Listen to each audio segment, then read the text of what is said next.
5, 4, 3, 2, opener, Goodfellas. Here we go. Stop with that. No! I'm telling you, I look in your face and I know that you're lying! Get out! Shut up. Get out! Get out of my life! You're fucked up in the head, Karen. This is all in your mind. You're a lousy bastard. You got a problem. Go ahead, go to your ready-made horse. That's all you're good for! Get out of my life! I can't stand you!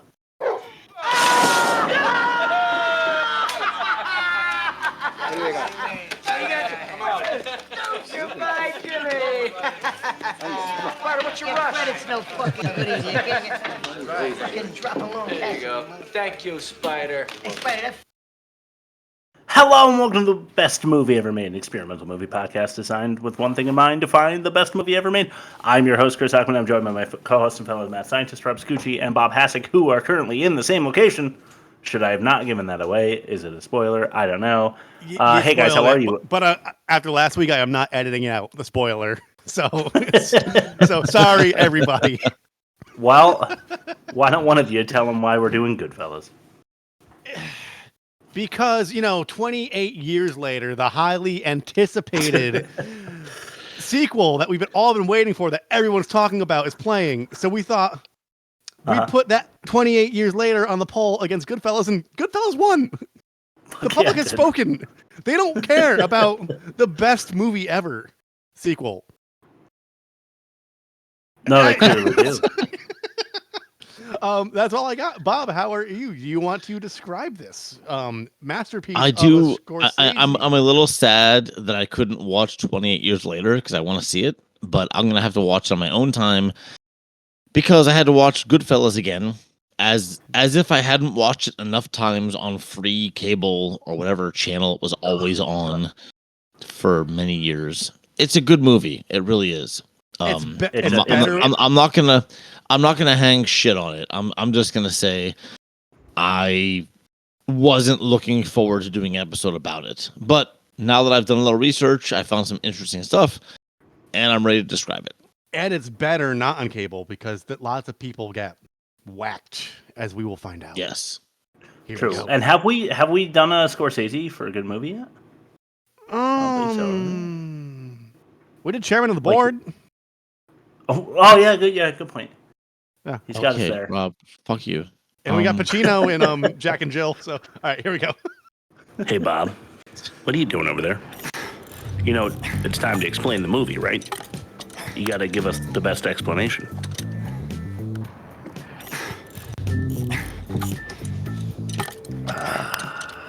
Bob? All right. Okay, why are we doing this? Here we go. Gangster goings on and gangs, grifting goods, gaining growing gangster ground. Well, All right. succinct. So Henry Hill. Oh, sorry, Rob. Do you get that? Yeah, I got it. Gangs are goings on and gangs grifting goods, gaming growing gangster ground. Yeah, that was a short one. It was short this week because I'm trying to stick to the good movie episode short synopsis. True. So Henry Hill, as a kid in New York City, he wants to be a part of the. He oh god damn it, Jesus Christ! You can do that at any was time, Rob. Bob. It's just gonna happen. He's gonna slide in as if as if he owns the place. Yeah, right. No, I only rented. I do feel bad now though because you could have done that and they wouldn't have known. Now I feel like it's So Henry Hill is a kid in New York City wanting to be a part of the mobster scene and ends up part of the crime families of the 1960s and 70s and ends up as one of the primary Goodfellas of the New York City gangs. He ends up being the point man of some thievery operations, and one of the operations men of some of the larger operations. Anyway, he ends up as an informant for the FBI because he's a fucking pussy informant. Right. Fuck that guy. God damn. And Bob hates cops, so anything that helps them. Big spoiler alert. Do I still have that? 1 second. Fuck the police. Fuck the police. Oh, yeah. Fuck the police. Fuck the police. Fuck the police. Oh, my God, Got that's it. perfect. Yes. Excellent. That's all I have to say. Please continue to the next segment. Okay. The best YouTube comment. Sure.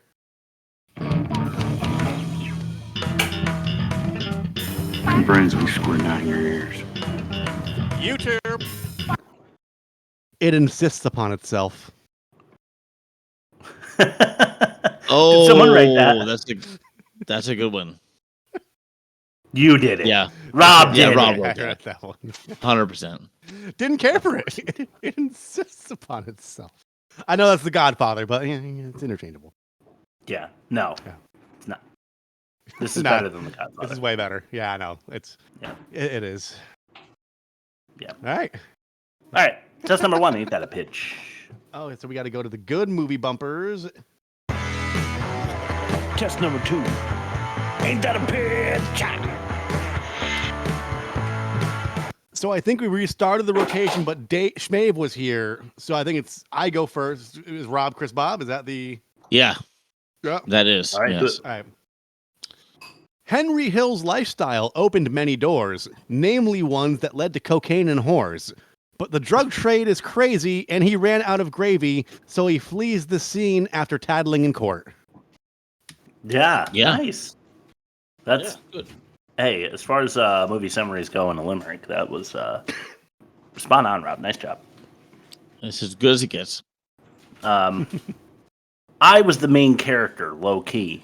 I was violent and jokey. I didn't stick to the plan, and I killed a made man, and that's when my head went splosies. Oh, the Pesci angle. I like it. Yeah, very heavy on the Pesci. All right. Very Yeah. heavy on the Pesci. Very heavy Pesci. But I you know what? Go give the Pesci the Italian hand. I'm good with that. All right. So, Chris, I've told this to Rob several times already. I've been on vacation, but also like moving my uncle's shit for the last week, and I've done no work until like 2 hours ago. Yeah, So I here was we go. there. Oh, okay. All right. I was Henry pacing behind Hill him, is a- smacking a ruler on my hands. I Yes, he did was. the outline. I did the outline 2 hours ago myself, so it's totally cool. Henry Hill is a gangster wannabe, and a story very close to being a comedy. Pesci is an insane gangster only a few years prior to Napster, all of which are involved with multiple robberies. Nice. Okay. All right. Hey, look. I mean, Team 5. Team 5. a good Yeah, it's movie. a good movie week. Let's fuck it. Yeah. You know, We're Team 5. just It's doing a this. time for joy. We're doing this to flex our poetry. We're not doing this to rank a movie. We're just Exactly. Exactly. So I'm 100% behind that. I'm here for it. I love you guys. Can't wait to see it, Bob. Let's throw it to test number 2. What works Okay. well? I think it's called.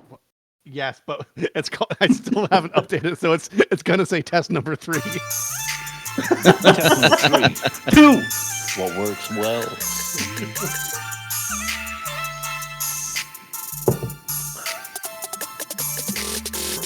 All right. God, I say it every season, but I just got to redo the bumpers for the good movie episodes. But then, you know. When it's bumper time, I might just go on and do like the whole thing where I just go like 1 over your thing. And just Yeah. Pour it Yeah. edit it in. Yeah. Maddox is the winner. Yeah. All right, number 5. all right, so what an opening, right? Mm-hmm. So they're in the car, they're driving along, and you hear a bunch of bumping going on, and you think they have a flat tire. They pull over, then they realize there's a guy in the trunk. We think they realize there's a guy in the trunk, so they arm themselves. Turned out, they had already murdered this guy, but he's still alive and thumping in the back. Yeah. And what a great way to open the movie. Yeah. Heck yeah. Did you? I feel like there's so much that works well about this movie that if you guys at any time want to jump in and say anything, please feel free. But my number 4. Okay, this is for your camera shot kind of, people out there that root for like good camera angles and shit. But the continuous shot through the underbelly of the nightclub is like Which one? The one where he goes through the kitchen, or the one he introduces all the gangsters? Because they're both long single shots. Which is great, but I'm talking specifically. I wasn't really thinking about the like Tommy two times, but the one where they're under, like he takes Karen through the kitchen. They're both solid. Yeah. They're both really solid shots. The kitchen one, especially though, because it looks like active. I don't know if they actually like mocked an active service, but to coordinate that around like an entire camera crew. Oh, they did. They had to have. There's no way they could. Like that was probably their. That was probably their craft service, like in real time that they used to fucking film that scene. You know? Yeah. Yeah. Right. Must look Italian. All right, let's throw it to a clip. This is the second of the day, kind of the opener. This is number 3. This is Toughen Up. It's a good one. I remember feeling bad about the guy, but I also remember feeling that maybe Tootie was right. I knew Paulie didn't want anybody dying in the building. You're a real jerk. You wasted 8 fucking aprons on this guy. I don't know what the hell's wrong with you. You gotta toughen this kid up.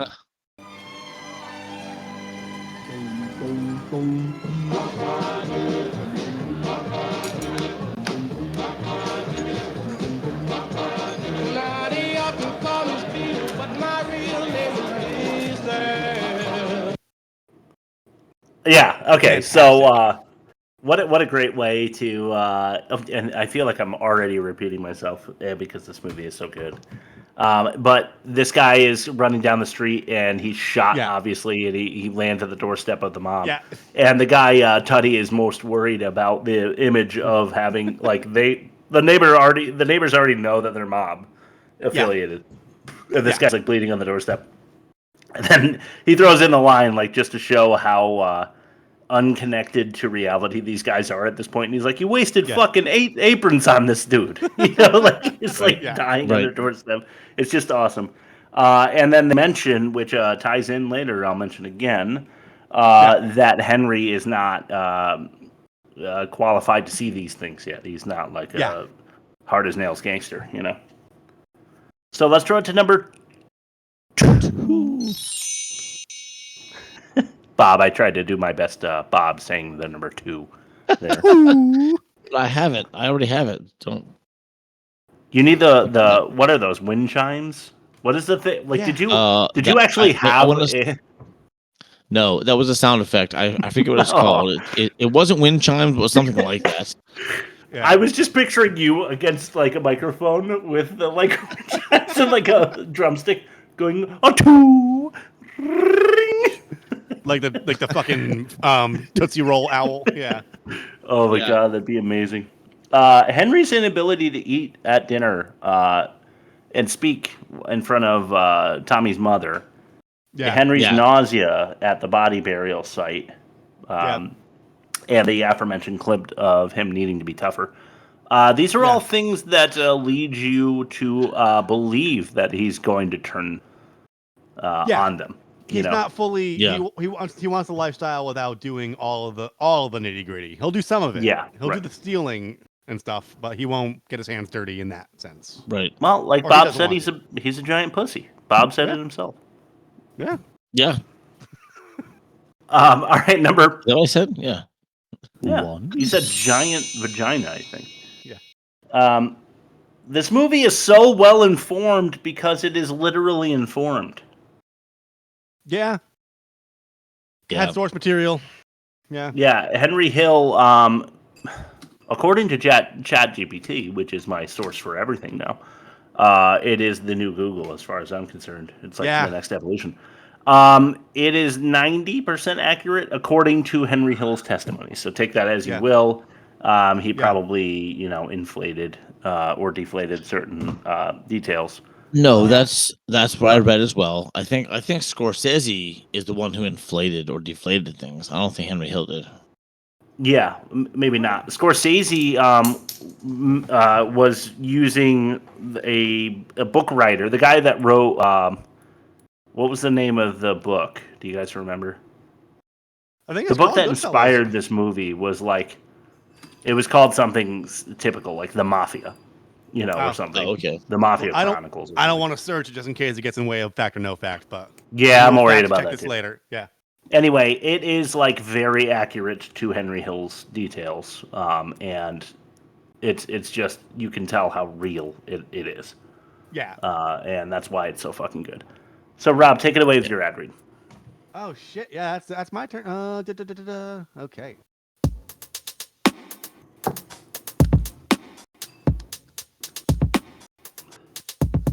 Well. Just what are you pretty little Listeners, doing out here with no 3 a.m. hot dogs. man to keep you company? Today's episode of the worst movie. Today's episode of the best movie ever made is brought to you by getting lost in the wrong hotel looking for Bob. They're both Hiltons, and they're both right next to each other. So how was I to know? To the woman showering in room 520 of the Garden branded version of the hospitality chain, not the Holmes version. I'm sorry. I saw everything. Nice tits. Back to you guys. Oh man, and we already know she's an avid listener. Big fan of the show. She's written in, and that's why we're doing the movie we're doing next week. We'll tell you about that later. But for now, we're going to throw it to test number 3. This is the best dialogue. Best dialogue. Good movie. I'm stalling so there's no dead air. Best dialogue. Test number 4. Best dialogue. Okay. All right, number 5. This is Talking Turns. He didn't want anybody hearing what he said, and he didn't want anybody listening to what he was being told. Hundreds of guys depended on Paulie, and he got a piece of everything they made. It was tribute, just like in the old country, except they were doing it here in America. And all they got from Paulie was protection from other guys looking to rip them off. And that's what it's all about. That's what the FBI could never understand. That what Paulie and the organization does is offer protection for people who can't go to the cops. That's it. That's all it is. They're like the police department for wise guys. Wait.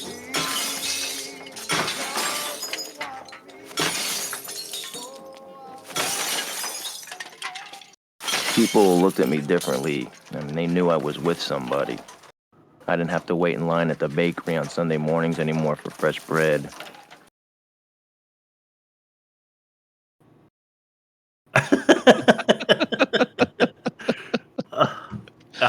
I'm sorry. It looked like you got your 3 a.m. hot dog caught in the.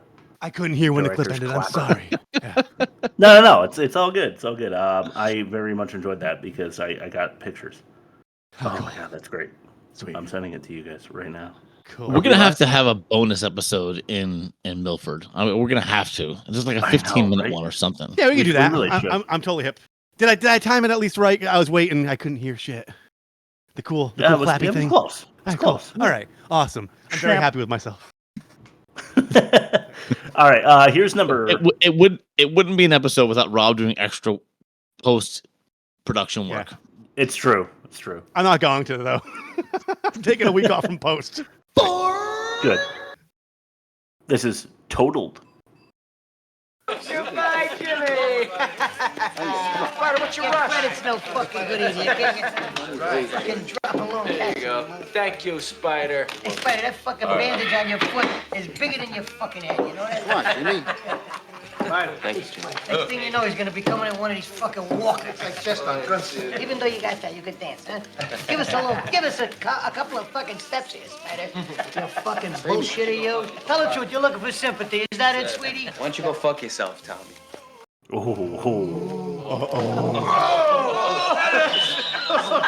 fucking right. I don't believe what I just heard. Hey, Spider, hey. Hey, this is for you. Not a boy. I got respect for this. He's got a lot of fucking balls. Good for you. Don't take no shit off nobody. He shoots him in the foot. He tells him to go fuck himself. Tom, you gonna let him get away with that? You gonna let this fucking punk get away with that? What's the matter? What's the world coming to? He's just mad because he realized that if he only knew how long it took to cook grits, he could exonerate these potential murder suspects on his other timeline. Yes. He's talking about My Cousin Vinny, if you're not privy. All right. I mean, that shows how insane Pesci's character, Tommy, is. It's De Niro's character, Jimmy, with some good dialogue there as Spider throws him back at him. Yeah. I really like the guy shoots him in the foot. He tells him to go fuck himself. It's just kind of funny. Yeah. It's just And like those Italian monster movies tend to Yeah. be really cheesy, but there are a lot of good lines where you're like, I kind of want to be Italian too now, you know? And all the level-headed guys were like, this kid's the shit. Like they saw a bright future in him for being able to dish it out, you know? And, Yes. And Pesci Yeah, just fucking squashes that prospect immediately. Wow, he stood up for himself, and then that's it. Number 3. Title, Rob? I called it Terrified Karen. Okay, yeah. To keep your T motif going, right? Yeah, thank you. All right. Yeah, you got it. Well, here we go. In the corner. Yeah, it's over there, right there.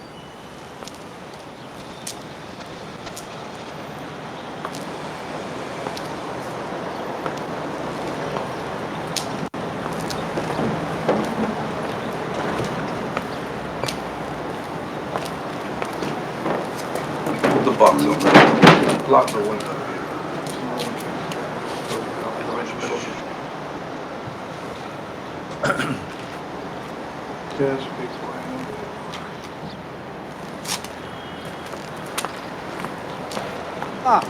No. Hey, go ahead. It's right in there. No, Jimmy, Right there. I'm in a hurry. My mom's watching me. Right in the I store. gotta get home. I'll come back later.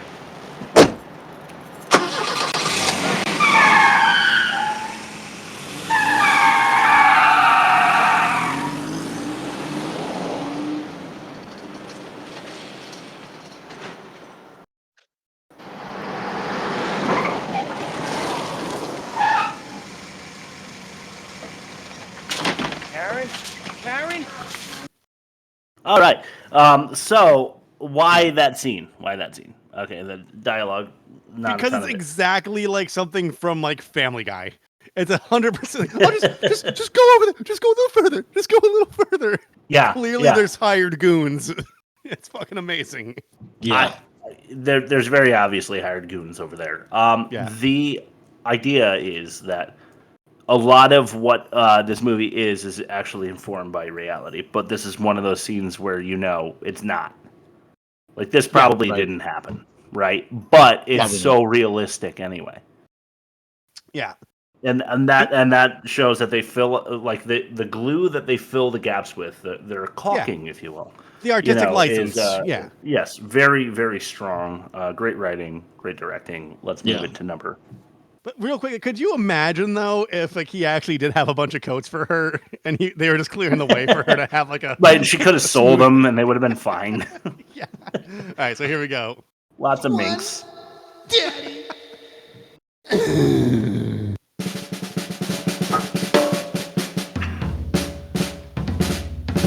You know what?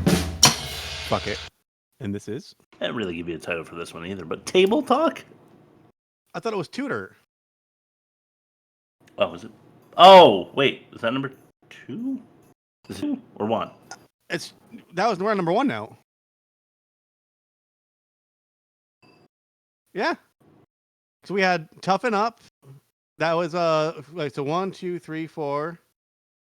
Oh yeah, no, sorry. We're on number 2 now. Sorry, number 2 is Tudor. I'm sorry. I We're fucked so that up. fucking professional. We are so professional. I heard. I don't know. I heard the drum roll. Well, that was my bad. It's a well-oiled machine. Never rat on your friends, and always keep your mouth shut. Hey, here he is. Oh, you rugged Jerry. All right, Rob. All right.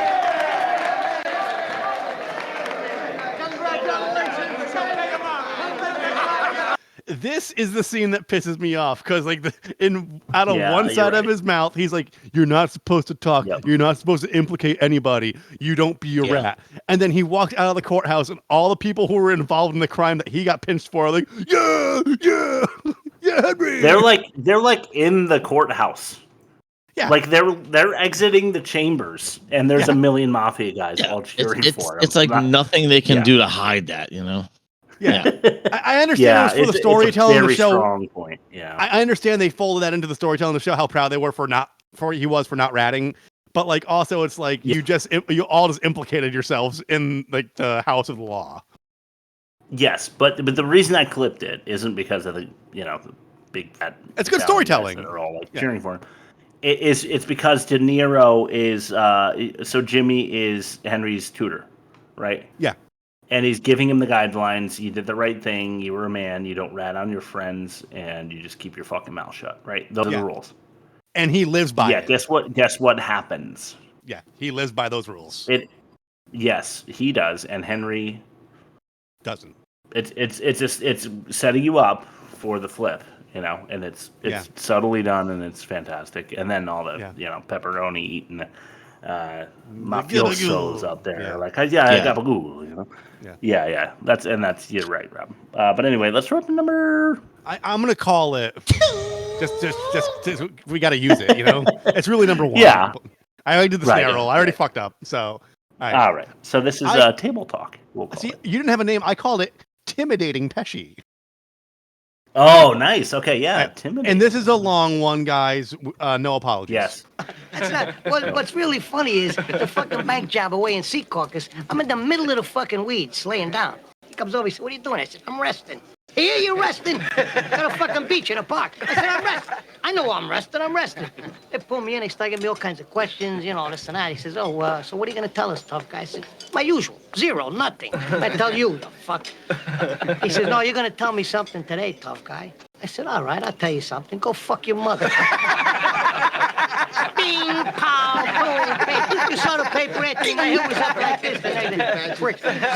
So now I'm coming around, I start to come out of it. Who do I see in front of me? This big prick again. He says, "Oh, what do you want to tell me now, tough guy?" I said, "Bing, what are you doing here? I thought I'd tell you to go fuck your mother." I thought he was going to shit. Pow, ping, pow. The fuck is... Gee, I wish I was big. Dude. You're a big cop. Really funny. Really funny. What do you mean I'm funny? It's funny, it's a good story. It's funny. You're a funny guy. Read a red nut? What do you mean? You mean the way I talk? What? It's just, you're just funny. It's funny, the way you tell the story and everything. Funny how? I mean, what's funny about it? Tommy, no, you got it all wrong. Oh, Anthony. He's a big boy. He knows what he said. What'd you say? Right. Funny how? What? Just, you're funny. You mean, So? well, let me understand this, because maybe it's me, I'm a little fucked up, maybe. But I'm funny how? I mean, funny like I'm a clown, I amuse you. I make you laugh. I'm here to fucking amuse you. What do you mean funny? Funny how? How am I funny? No, just, how you tell the story. What? No, I don't know. You said it. How do I know? You said I'm funny. How the fuck am I funny? What the fuck is so funny about me? Tell me. Tell me what's funny.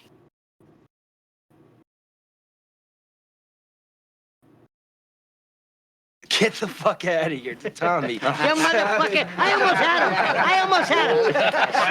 You stuttering prick here. But then someone calls him funny like 5 seconds later, and he beats the fucking shit out of him. Well, right after that though, he's like, I don't know about this one. He might, break under questioning or something. And then they're all laughing and stuff, and Henry's like, "Oh, you really are a funny guy," and it is just. Lots of denial on both sides. Yeah, but you wish to be a part of that kind of camaraderie with another guy, Yeah. But also, it's so dangerous, and it's like terrifying. It's so specifically this movie. It's just some of the best dialogue ever in any movie. Yeah. And that's like one of the earlier scenes, and it was improvised. Yeah. That was improvised? Yeah. Hell shit. Well, I heard that Pesci improv'd it because he saw something similar. Yeah. Yeah, could be. Yeah. I mean, I think he did improv it. Same with De Niro's like a taxi driver monologue. That was, I think, mostly improvised, but it was inspired. But it was also improvised based from that. Yeah. I think you're right. Yeah, and De Niro was just like walking through the streets of New York, and there was just some homeless guy like looking at a telephone pole, and he's like, "Are you talking to me?" Talking to me. De Niro's like, "Oh my god, that's great! I'll just use a mirror." Fucking use that. All right, Bob. Let's throw it to you for test number 4. This is the best production. Best production. Test number. Production. Test number 5. The best production. Nice. That was nice. Yeah. No one's gonna notice. No. Oh, all right. So for best production, I'm gonna go director specific for this one and just say framing and pacing. Yeah. Absolutely. But really also casting and just a combination of the three. I'm gonna say framing, pacing, casting. So supposedly Pacino was slated to act as De Niro's character, though once De Niro was cast, the studio funded the project. So I feel like that first part is false. I don't think Pacino was ever offered the part.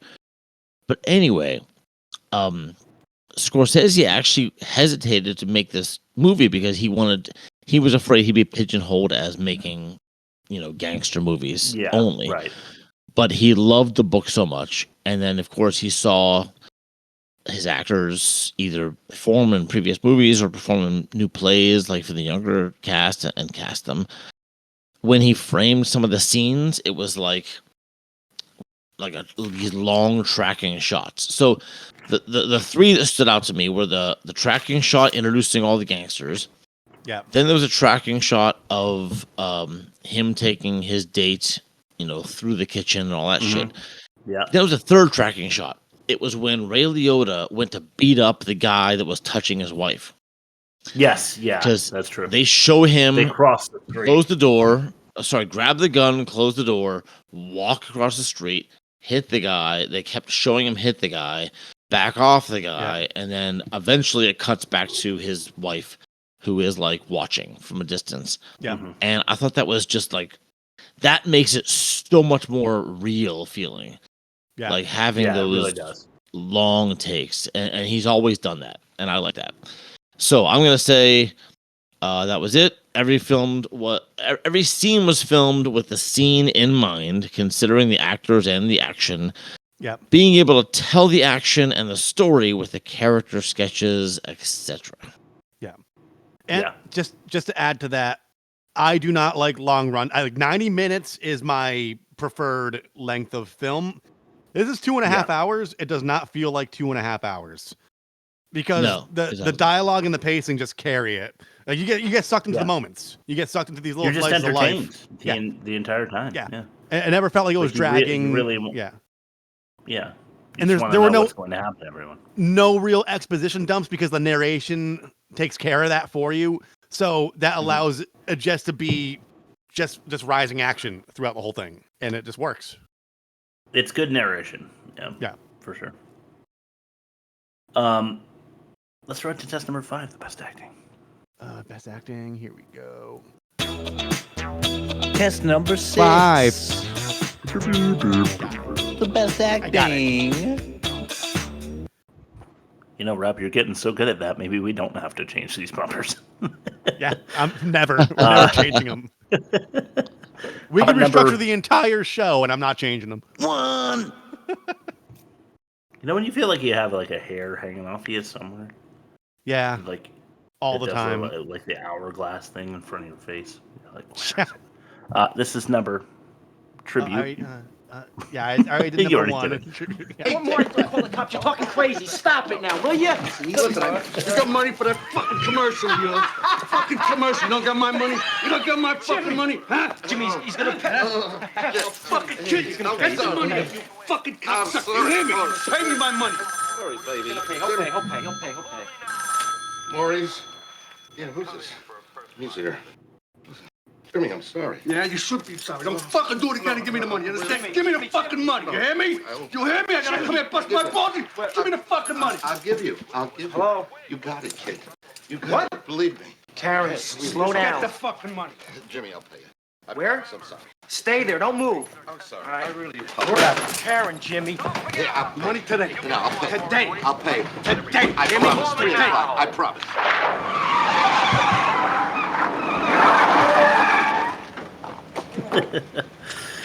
What happened? What happened? You know who that guy needs. G. Wentworth. 877. Oh man, that's such a good dude. You just opened my mind to so I'm many gonna get possibilities. whacked by the mafia, and I need cash now. All right, so why was that clip good? That's sick. Who cares? Let's throw it to number. What? Okay. No, go ahead. Weigh in. Go ahead. No, I want to Bob? save that. That was great. Oh. That two. Mark those timestamps. That's a clip. It'll come up. I will audit this in That's post. What? All right, The Registry. This is so fucking sick. This is also Scorsese camera work.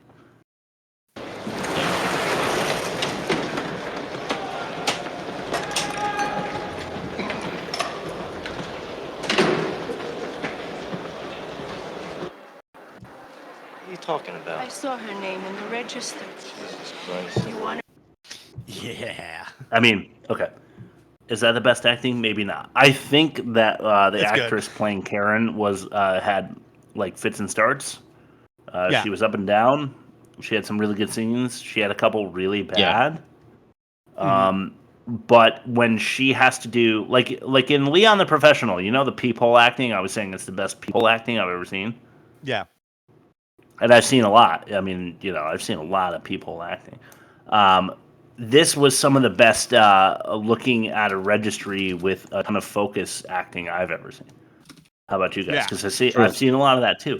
Prison Yeah, I registry. agree. That She's was looking at it with focus. that was- Yeah, I mean, Yeah.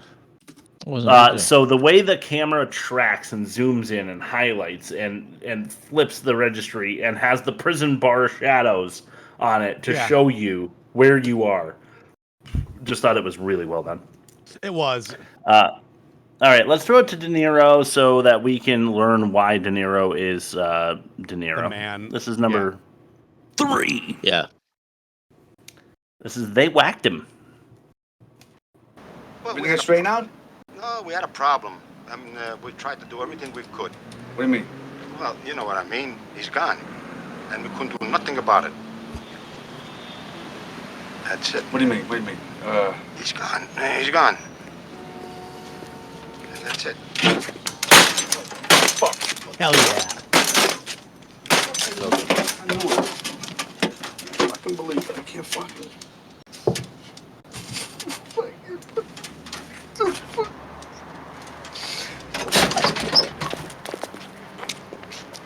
What happened? They whacked him. They fucking whacked him. Fuck.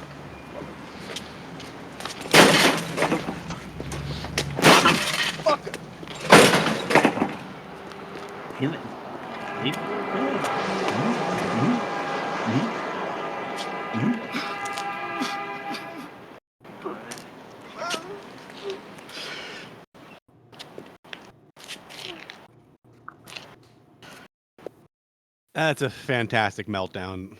Yeah, right? Yeah. You know what? So he's like slamming the phone into the receiver, which I'm wondering if they even had planned. And then he like knocks the thing over. He starts crying, but then he starts like, so it's anger first because he's a mob guy, right? Yeah. Bob? Yeah.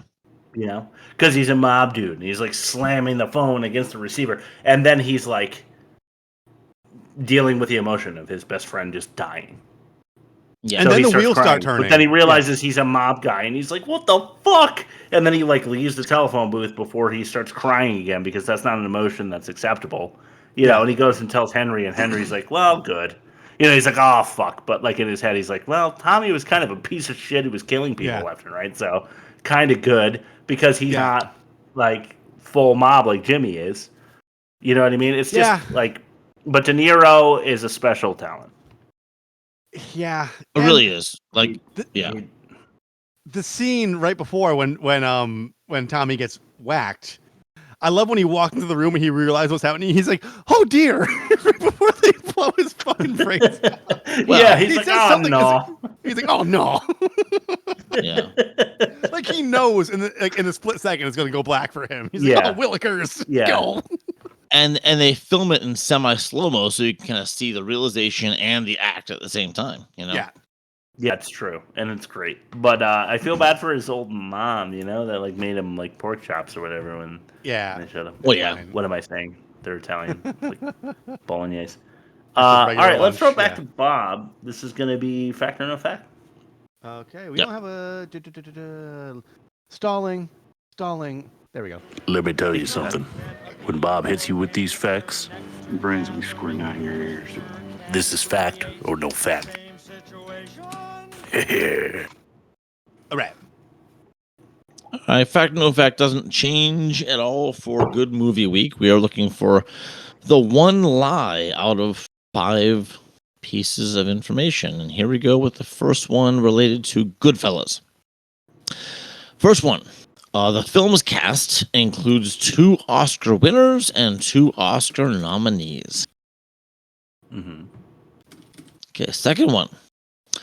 Tom Cruise, Nicolas Cage, Sean Penn, Alec Baldwin, and John Travolta were all considered for the role of Henry Hill. Okay. Okay, third one. Val Kilmer was so eager to win the role of Henry Hill that he made an audition tape. All right. Fourth one. Sorry. The role of Henry Hill ultimately went to Ray Liotta. But I'm sorry. Hold on. Shit. I'm sorry. That was addendum to something else. Forget I said that. Okay. Okay. that was 3, right? Okay. Yeah. Yeah. Fourth one. Kilmer auditioned it. Yeah. Roger Ebert called this the best mob movie ever. Yeah. Prove him wrong. Okay. And last one. Shoot, my stuff's all mixed up because I was like doing this last minute. I gotta find it. Hold on a second. Like one of those is fuck. Shit. That's okay. We'll work through this. Yeah, we're gonna work we through can this. choose from the 4. Let's do that. Okay. One, Yeah, that gives us a better chance to. Never mind. Go ahead, Rob. So what? Okay. 2 winners and 2 nominees. All right. Yeah. See, number 2 seems like it tracks, but not every single name. As much as I hate to say it, I do not think that Nicolas Cage was considered for this role. Just gonna throw that out there. I could see Val Kilmer wanting to doing the thing.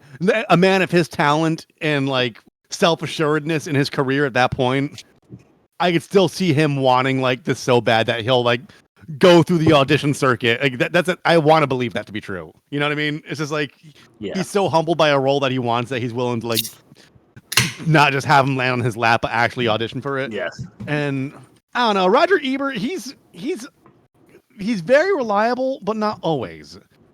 And we've mentioned this in the past. And he doesn't understand certain movie types. There's certain things He where doesn't get comedy. you just know that the movie's not his type of movie, and he scores Yeah. it based on his personal taste, which is what you're supposed to do as a critic. You're supposed to have a reliable taste, and then your scores are based on that taste. But I have a feeling he said it about another mob movie. Maybe Bronx Tale, the Brooklyn Story. What was it called? For him, it'd be fucking West Side Story. That was a Bronx Tale, Rob. Yeah. I want to say he What said that you about just Bronx said. Tale. Yeah. Boiled down. I'm going to say number 4. I'm going to say number 4 is the lie.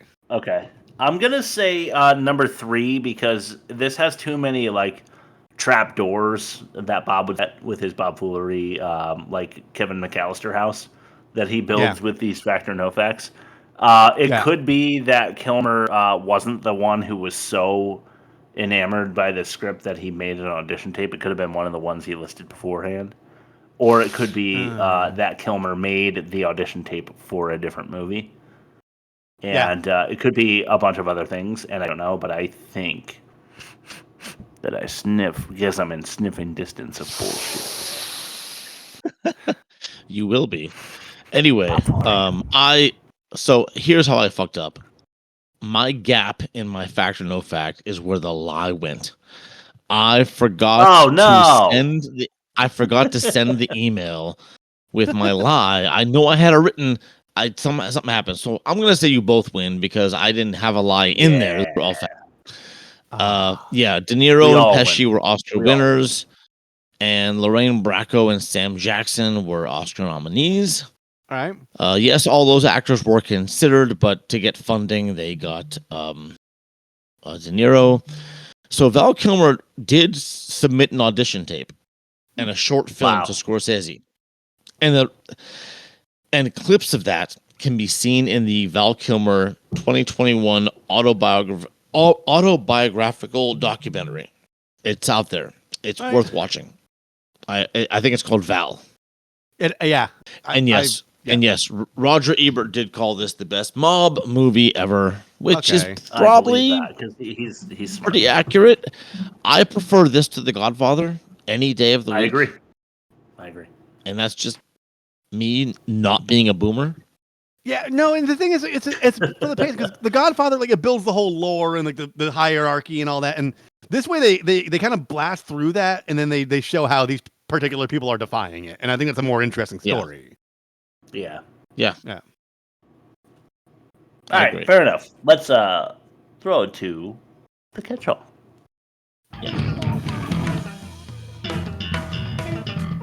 Blah, blah, blah, blah. Get the hell down from there! Don't worry, I'll catch you.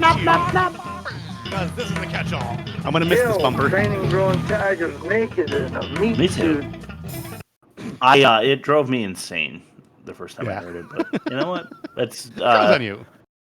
Stockholm syndrome at this point. Yeah. Bob, you want to go first? Since it's anti-reverse. Yeah, sure. I mean, week? Yeah, I'll go first. I thought the opening character sketch of Henry Hill, like as he grew up in the thing, was just, and that was the way to go. I think that was the right decision. Yeah. I think if they tried to put that in the narrative, it would have made it a 3-hour movie. Instead, they just spoke it, and they probably could have done that elsewhere to fucking shrink this runtime a bit. But I'll give them credit because the character sketch was really well done. Like it just, it was rapid fire without being rapid fire. Like it wasn't like intentionally confusing, and they kind of they showed and told, you know what I mean, all at the same time. It made you pay attention to both at the same time. I thought that was just really well crafted. I like that. Yeah, I agree. All right, I got to knock the movie a little bit. Okay. Can you think of the most obvious knock on this movie other than Rob's courthouse spiel? Maybe. Yeah, go ahead. But I have a knock and an explanation. Okay. Well, I want you involved in the catch-all every time, Rob, because your voice is just sexy. So go ahead. Was it? Jesus Christ. The flat tire, when they're like, what is that, a flat tire? Like, they know the guy's awake when they're leaving the mother's house. I'm wondering. Okay. Now, I'm wondering if there's two reasons. It's just to, like, let the audience show them that they're being like, we're kind of aloof. But what I really thought was maybe one of them thought the car was bugged and they didn't want to. They knew someone was knocking around in the back, but like, hey, what is that? A flat tire? Let's pull over. So that way, if they were to get caught, they had like plausible deniability. Yeah. Okay, so I have two other things to consider, I think, if I can remember them. Even though I just thought of them because I have terrible ADHD, according to my wife. So they're riding along and they hear the thumping, and what you're supposed to think is that they're experiencing a flat tire, right? We talked about this before. Yeah. Why would they not immediately realize that it's the body that they have in the back? One, because they're desensitized monsters. Okay. Yeah. Okay. and they're like, it's car trouble because they've already forgotten that they like murdered a guy and put it in the trunk. Because that problem's already solved. Yeah. Right. 2, it's Scorsese urging the scriptwriters to make it blur the lines between believable and unbelievable, which it almost, Rob, I'll give you credit, almost flirts with unbelievable that they wouldn't remember they have a body in the back. However, Henry Hill, while driving, goes, no. As in, he can't still be alive. Yeah. If you watch it back. Yeah. So what they want, is for the people in the car to not give it away to the audience. Yeah. They don't want you to know what's going on in the trunk, but they can't make it totally unbelievable when you see the body, because then you'll be pissed that they like made it such like obvious bullshit dialogue in the car. So the only one that they have that includes the possibility that one of them recognized what the situation actually was when Henry went no, like in consideration of the murder victim, which you can't, as the opening audience, possibly realize he's thinking is a body. Right. Yeah. So that's a good point. All right. There you go. Which is why it's really good movie making, because that's extremely thoughtful. It's nuanced. Yeah, it's nuanced. Anyway, my number 5, and the thing that I thought was maybe the biggest knock on this movie is the ages these characters are supposed to be. Oh, he's 21. Is Ray Liotta 21? Yeah. He's 21 before he goes to prison. Yeah. Yeah. Yeah. It's God, I wish I remembered the guy who plays Goose in Grease 2. Chris McDonald. His name is like Chris McDonald. Thank you. Yeah. I knew it was Christopher, but Christopher McDonald is supposed to be a high schooler, and he's like 34. There's one scene when they pass like the schoolyard, and Chris McDonald's in like a schoolboy uniform with a giant lollipop. I was like, let's get some games. Totally fucking ridiculous. We got to do Grease 2 reboot. We just have to. We really should. Only because I really want to watch it again. Yeah. Well, also, my sister listened to that episode and she was like, I want to defend this movie because she loved it. She made me watch it, and she made me act out scenes as the cool rider on my BMX bike on our driveway. Oh my God. When I was a kid. Because we watched that movie so many times. So yeah, who was that down. guy? Bob. Yeah, was that exactly. Guy. I was that guy. Bob's a cool rider. Who's that? Cool riding Bob, slapping titties. He never swims without a boner. All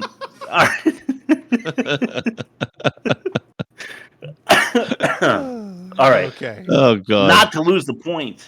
De Niro is supposed to be 29 as Jimmy when he, even if you're in the pool. We're not losing this point. De Niro walks into the like gambling house, and he's supposed to be 29. He's like 44. Yeah, if you cut what? If you cut that mole off and count the rings, it's gonna have at least 40 in there. That's disgusting and fucking hilarious, dude. Oh God, that made me sick to my stomach, but it's funny, so I don't know how hard to laugh at that. But my wife and I were talking about Erin. She's right over there. We were talking about how they decided to cast De Niro, but not have a younger version of him, and how they decided to cast Liotta and Pesci and have younger versions of them as different actors. Yeah. And Aaron brought up a good point, and that is because De Niro is supposed to be 29 when the movie like takes place, and Tommy and Henry are supposed to be in their teens. So there's enough of a gap where the relativity of it all. They couldn't make Liotta and Pesci look like they were teenagers. There's just no world. Yeah. They could have tried to make De Niro look like he was approaching 30, but they couldn't make. Yeah. And it's to my wife's credit, because that was her point last night. That's a good point. She's looking good tonight. He also didn't look like he was. Yes, but it's funny because he did. They tried. Yeah, they really tried, but he did not look like he was 29 when he walked into that gambling place. Anyway, go ahead, Bob, with your number 4. Yeah. So I already mentioned this, but it was in my notes. I'm gonna say Yeah. not only is the shot introducing the characters in the mob a cool shot, maybe even better than the kitchen shot, but it's just one long tracking shot. And it follows all the introductions to the mobsters, and it syncs up with the narration. But then it goes into the kitchen where a scene plays out, like all the same shot, and that right there is where I'm impressed. Like, I know they probably did it more than once, but still, it's just that's the kind of movie making that I live for. It's just like those kind of brave long takes, because you don't see a whole lot of movies with long takes like that anymore. Like, it's just I know, and I love it too. Yeah, which is why we've been pointing them out left and right. And I was thinking about when Paulie takes over the round for the guy because he like partners up with him. Yeah. And then they just run his bills up and make him sign like the disclosure agreement or whatever. Yes. Disclosure. Though like my business is going out of business or business paperwork. I said disclosure, but that's like so. I just because it had the word closure in it. Yeah, foreclosure. Thank you. Like paperwork. And they do kind of a tracking shot where they're bringing the product in and show it in coming out the back. Yeah, but it's not really a tracking shot because you don't see the product going through. Oh no, I feel like maybe you do. You see the product going in, and then you're like down a hallway with the like spirits as they're moving out the back door. It's like it's just watching the like machinery of the mob like just assemble this guy's dream. Yeah. As soon as he agrees to sign a contract for it. It's weird because it's so brutish, but it's also so calculating at the same time. Like they know they're not being conspicuous. You got to give them credit because it's very clever. Right. They know they're not being inconspicuous, but like they also factored that in. They're like, all right, how many cartons you want? Like, just fucking roll through it. Yeah. All right, go ahead, Bob. I'm just gonna basically say the same thing I said last time. The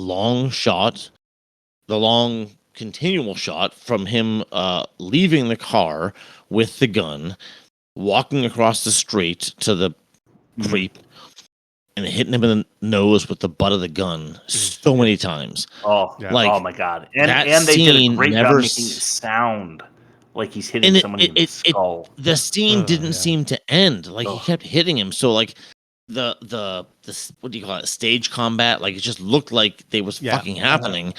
And they didn't pull away. They didn't do a close up. They didn't. No. It was just one continual shot.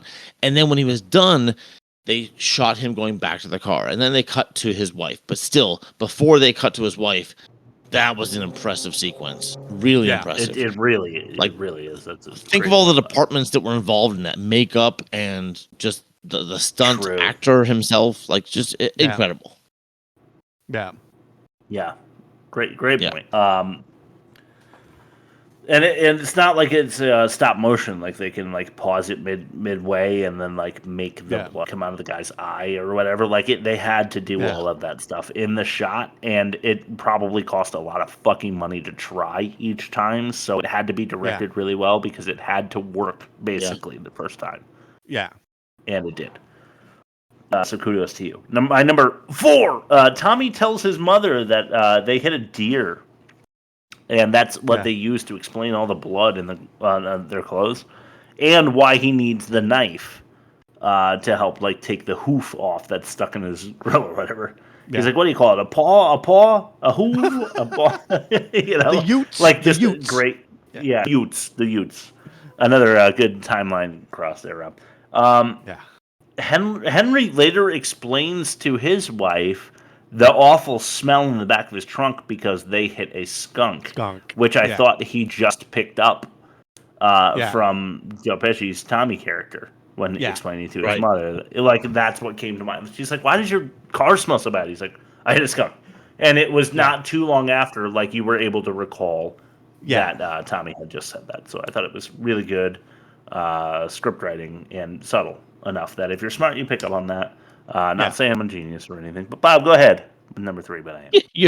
Yes, you are. I already said this. I think that Scorsese's mother played Tommy's mom, and she was perfect. Like, I rarely like the fact when a director or someone puts in their family member as a part just to fill in the spot. Yeah. But I thought she was ideal. Like, yes, the way De Niro genuinely laughs at her story is just so, like, such chemistry. I just thought, the part where she tells a joke at dinner. yeah. And then like Yeah, De Niro it was- just like and it was a good joke. his laughter is so genuine. He's so good at acting, obviously. Yeah. He's But amazing. I thought she led into it very well. Like, she seemed very confident for a director's mom, let's say. Yeah, for someone who's not been 40, 60 years in the business, whatever she would be at Yeah. point. And Yeah. I was telling Bob off air, like I love that scene because it's like, sit down, eat, I'll make some food. They're like, no, we gotta take care of something. And then this smash cuts to like the 9-course meal they're about to embark on. Yeah. It's like she it's just dark. had all There's that just, stuff like, at the ready. Yeah. You know how like every grandma's house has that little light over the kitchen sink Yeah. that they have on when they're trying to be tired? Yeah. Yeah. You know? Like they don't want That's a the good way to lights describe full blast in the house. Yeah. The You big know, like light. they come Yeah. in and she's got just the little light over the sink on because Yeah. that's what it's like in nighttime conditions for old people. And then the smash cut to every light in the house on while they're eating, like, you know, the. All right, let me get the roast. Yeah. Yeah. Yeah. Got it. Okay, my number 3. Guys, what did you think of the Henry gets up during the middle of a court case and then comes and speaks to the camera directly? Because I wasn't sure how I felt about that. I was talking to Bob about this too back at the hotel where nothing else happened. Where there were tits you were slapping around before you hopped in the pool. I'm a fan of fourth wall breaking, but like Indeed. I'm a fan of it in movies where it's, I guess you could call the narrations fourth wall a little bit. But yeah. A he little. fucking- Yeah, he well, fucking- obviously they are. Yeah. But he Ferris Buellered his way into witness Yes. relocation, and Yeah. it was fucking weird. Very Ferris Bueller. Yeah. I agree. It didn't fit. It just didn't fit. No, okay. I agree. It like, was yeah. My wife will watch the good movies with me. She refuses to watch the bad ones. Yeah. But I promise you, if we do Grease 2, just saying, we're trying to do a sequel season. Yeah. I say we do the Cobbler as a special bonus fan edition episode, and then we go into season 68, where we do all the sequels, and Grease 2 is our finale. I think it's high time. I think we should. Well, yes. Let's Dude, carry think on of this all conversation. think of all the Seagal second movies we can watch. All the Fast and Furious. Oh, no. Nope, that's a bad idea. If we do Grease 2, I'm willing to get my sister on just to defend the movie. Oh, Okay, my God, done. Please Done. bring her in. All right, that this would is be gonna our happen. best episode by far. Anyway, bring her in just for catch-all. Yeah. That'd be great. Hey, that's how you started, Bob. Yeah. That was your birthday Yeah. to this podcast. Who knows? Maybe we'll have a fourth host. Some female talent on our roster. Yeah, but she'll get angry. She might start crying. She's Grease 2. Bring it Like, on. it's an emotional thing. Let's fucking do it. Anyway, my last one. I'll cry. I need a good cry. My last one just happens to be both The Godfather and Goodfellas. Were both realistic, based on true stories, played out, and thanks to the real life mob, the word mafia never appeared in either film. Wow. That was always a big Thanks to the fact with mob? The Godfather, and I looked it up in Goodfellas too, and they said, yeah, the word mafia is never used. Yeah, because they don't like that term. They're La Cosa Nostra, aren't they? Isn't that the proper? They're just the family, you know? All right. They're family. Yeah. Family. They're family. So the mafia is like hey, guys. the Whopper.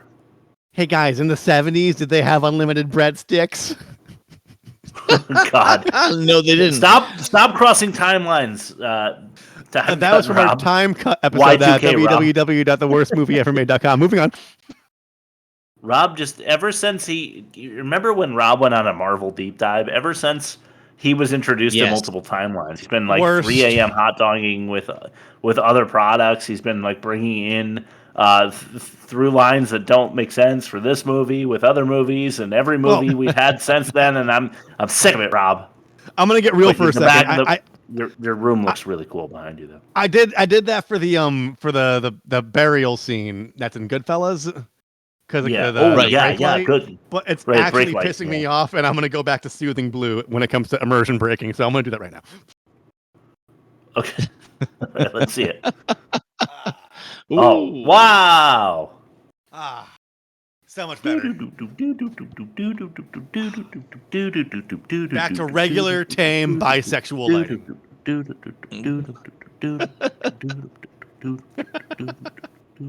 I just hit my Zelda fans pretty hard in the cack. All right, Nice. number You really 2 did. for me. Could you have the patience to razor your garlic?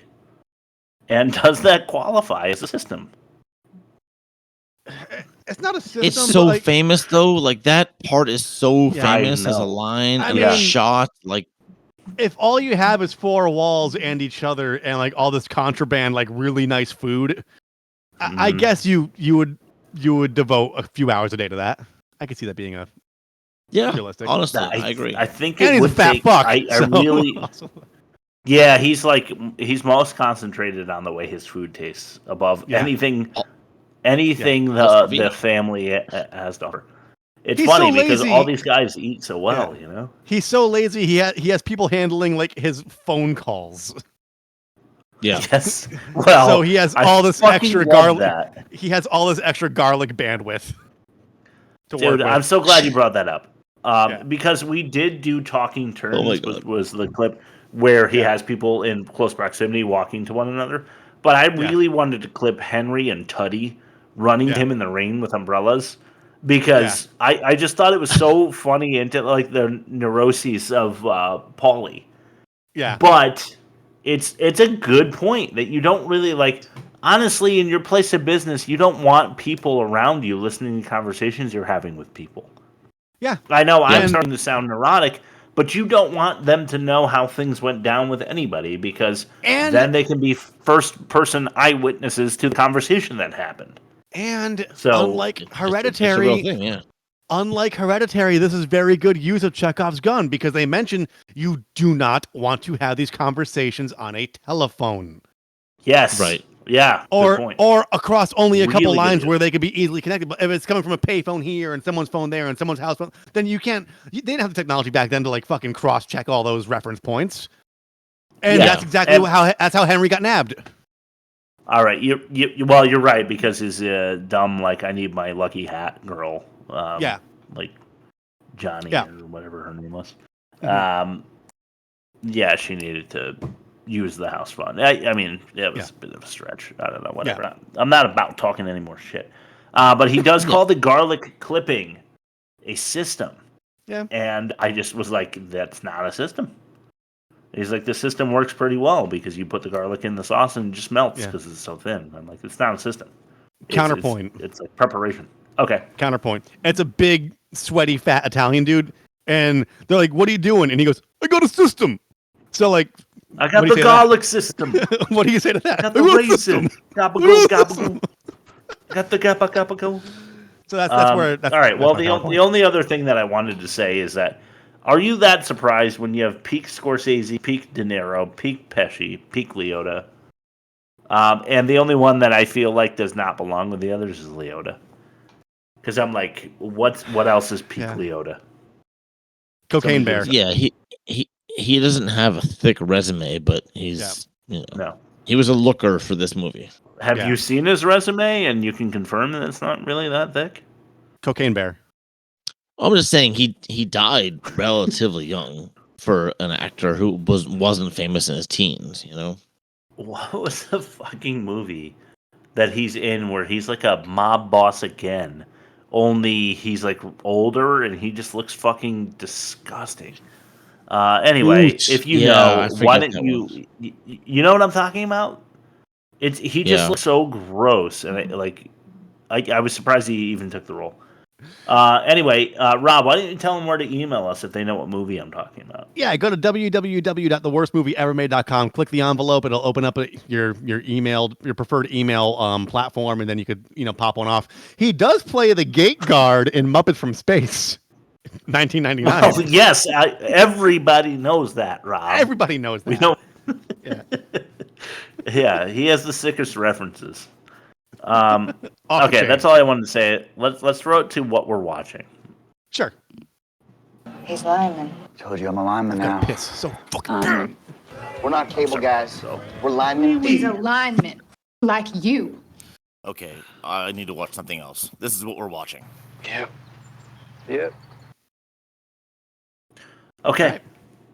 What am I watching? I watched Trainwreck Poop Cruise, but I'm not going to talk about that because I already did. But I watched Trainwreck, Rob Ford. I don't know. Actually, it's like Mayor of Mayhem or Mayhem Mayor. Right. But do you guys remember who Rob Ford is? No, not without googling it. That name's in the moment. It's a familiar name though. It's a very generic Okay. name. Oh, Imagine he's that not. guy. All right. Yeah, Kingpin. imagine not funny Chris Farley, who does a looks lot like of Kingpin. cocaine, fucks prostitutes, and makes legislation for Canada. Yeah, he looks kind of like Kingpin from Daredevil too. Yeah, no, he does. Yeah, with if Chris Farley played Kingpin in Daredevil with Ben Affleck. Yeah. Yeah. So this guy, he was. I know him he now. Just like blue collar dude, right in 2014 or 16 or something. I don't know if it was that long ago. 10 to 14. Anyway, blue collar Toronto guy running for mayor, and he wins the mayoral candidacy, and then he starts was always doing, but nobody knew, crack cocaine and like fucking prostitutes and like it all like. You can't be doing any of that shit if you're running for office because somebody's going to recognize you and send the video to somebody, and that's exactly what happens, and it's chaotic and it's awesome, and I suggest you watch Trainwreck, Mayor of Mayhem. I'm going to guess that's the title. The other thing that I did watch was live action Lilo and Stitch with my son. We went to the movie. Saw that in the drive-in. It's a fun and cute movie. Not my cuppa, but it was good. Fun and cute. Yeah, I felt like little Lilo was a terrible actress, and I hated her, and I feel bad about it because she's like 7. Yeah. But I hate you, whoever you are, actress named that. Thanks for ruining one of the best Disney movies ever made. Why didn't you do better? But also, Luke didn't really enjoy the darkness and the loud sounds either, so it was like hard to sit through because like his anxiety was giving me anxiety, you know. And I'm okay with that, and I'm proud of him for making it all the way through because he did. Yeah. He sat there and he drank my entire slushie. I got myself a slushie to give him some sips of, and he drank the whole thing, and I was like, hey, you know, if it's pacifying him for the moment, he can have my whole slushie, you know, and he did. But Lilo, what the fuck? Anyway, Bob, let's throw it to you. I watched Goodfellas. But also, during my drive to Florida, I made Dave watch more Ruben Solo. Good. Okay. It was his previous YouTube does he get special. It's called Feedback Loop. It's also on YouTube. Dave doesn't get it. I still think it's funny. Still doesn't get it, huh? And that was the only thing we argued. Honestly, me and Dave traveled 1,000 miles in a truck together, and that's the only thing we disagreed on the whole trip. I'll say that's pretty impressive. I'm glad. Yeah, that is pretty impressive. It was a really successful considering trip. how my brothers that I have in the house interact with each other. That's pretty impressive. Yeah. We did okay. Anyway, but also I kind of agree with Dave because I don't really get it. It's okay. I wasn't asking you to. I get it. Yeah. I get it. You Listen, have to Bob, like stand-up comedy. We're enough. gonna like smoke a pound of ganja and watch it together, so you can explain it to me. You have to like stand-up comedy, Oh which my you're, God, please. which it's at the very most you're like a casual passer through with stand-up comedy. So you have to I like don't stand-up like comedy, stand-up. and then B, you need to like the thing that deconstructs the thing you already don't like. So of course you're not gonna like it. Yeah, I do recognize that he is very clever and that he's unique in the way his approach, and I think he's the only one that can do it the way he does. Yeah. I just don't find it to be particularly like shit my pants funny. I giggle here and there, I don't. It's not that I don't appreciate its angle. I just can't Shit laugh my that pants hard funny. about it. Yeah. Yeah. Right. Shit my pants funny. Well, it's not there for me. Which I've shit my pants 3 times this episode because it's been such a good one. Yeah. So if you want to clip me saying that, you can send it out to our viewers so that they know how funny this show is. Rob, what are you watching? Well, what you guys are watching is me removing my belt because I have to piss so bad. I don't like the way it's sitting on me right now. And oh, baby. We went to the drive-in and we watched 28 Years Later. And fuck you. It's great. It builds on the world building. It builds on the lore.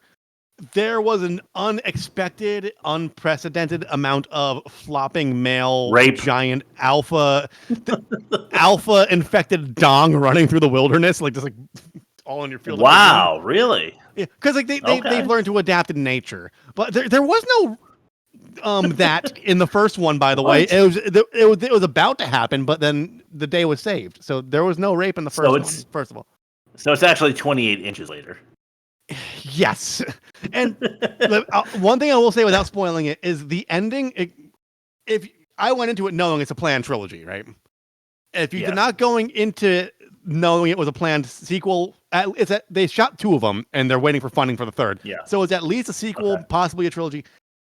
If you did not know that, the ending is so outrageous, out of nowhere, like left of center, completely bizarre. You just go, what the fuck was that shit? Why did I waste 2 hours on that? But knowing that it's going somewhere else, phenomenal. Okay. Worthy of the hype. Yeah. Has it been 28 years since 28 Days Later came out? It's been 23. So it's almost true to the timeline. It came out in almost, 2020, except for like 20%. 20%. Yeah, which is like... And did 23 weeks later come out 23 weeks after 28 days later? Because I bet it didn't. So fuck this timeline. Fuck Lilo. And fuck you, Rob. Let's move it to the catch-all. Wait, not the catch-all. Fuck me. No, we're not doing that again. I got to piss. All right. There is no offensive minigame. Yeah. So let's throw it to bad credit names, which I think I called good aims on the drive accidentally. Yes. Yeah. Okay, here we go. Good aim. Christopher Swart out. High Clay Deer. Herbert Cox. Yeah. Barry Wedger. Tony Lip. And Florian Ballhouse. Ballhouse. I like it. Yeah, really cool. Ballhouse. Yeah, I love that last one. That's a pisser. All right, let's throw it to the movie comparison, which there is none. You want to do a bumper or no? Because I can just read off the stuff that we did real quick, and you can throw us to. Team 5, guys, great job. Framing, pacing, casting. We love it. We also all won Fact or No Fact. I love you guys so much. Rob, I need to plug us throw it to Bob for his last word. Thank you to Schmave and to Dave. And next movie we're doing is Cobbler. I'm trying to save you time, Rob, and we're running long. So go ahead and plug us and throw it to Bob. www.theworstmovieevermade.com. Bob, what's your last word? We're doing the Cobbler next week because a fan asked us to. Yes, and they changed their username from what it was originally, but they are... Because I want to shout them out. Let me get the screenshot. Yeah, please. That's 2 different fans as far as I'm concerned. Yeah. Slow Drip. Thank you. Oh, I got to piss. It's fucking Slow Drip. God fucking damn it. Is that what is happening on your computer chair right now? No, it's everything. I'm sheer force of will trying for that not to happen. I can't even speak right. I gotta piss so fucking bad. I'm gonna run out and hold Rob down so he can't go to the bathroom. I have 2 bathrooms, asshole. Fuck you. Oh, got you there. Bye, Jelly School. You guys can hang on the line for a second, but I'm gonna dip out real quick because I really gotta fucking.